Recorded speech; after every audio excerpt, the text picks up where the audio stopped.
కుంభలగ్నానికి శని లగ్నాధిపతి యోగకారకుడు కాబట్టి, ఈ యొక్క శని మహర్దశ మీకు అనుకూలంగానే ఉంటుంది. మొదట్లో కొంచెం స్లోగా ఉన్నప్పటికీ కూడా నెమ్మదిగా గ్రాడ్యువల్‌గా శని మీకు మంచి ఫలితాలనే ఇస్తాడు. అందులో సందేహం లేదు. అలాగే శ శని మీనరాశిలో ద్వితీయ స్థానంలో ఉండగా, ద్వితీయ స్థానానికి అధిపతి అయిన గురుడు కూడా సప్తమంలో ఒక కేంద్ర స్థానంలో ఉన్నాడు కాబట్టి, గ్రౌండ్ చాలా స్ట్రాంగ్‌గా ఉంది. ఫౌండేషన్ స్ట్రాంగ్‌గా ఉండాలనమాట.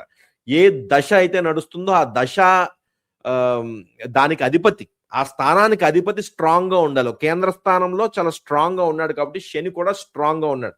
సో, డెఫినిట్‌గా ఈ శని మహర్దశ బాగుంటుంది. అలాగే 2026 మీ లగ్నంలో రాహు గోచరిస్తున్నాడు. అది చాలా మీకు అనుకూలమైనది. అలాగే గురుడు మీ యొక్క 6థ్ హౌస్‌లో గోచరిస్తాడు. ఎప్పుడు 2026 జూన్ నుంచి. అప్పుడు మీకు ఏమన్నా ఆర్థికపరమైన సమస్యలేమన్నా ఉన్నా, వాటి నుంచి బయటపడడానికి ఈ గురుడు యొక్క గోచారం మీకు చాలా బాగా ఉపయోగపడుతుంది.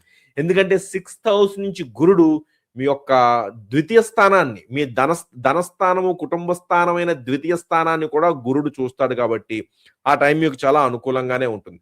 యెస్, 2026 మీకు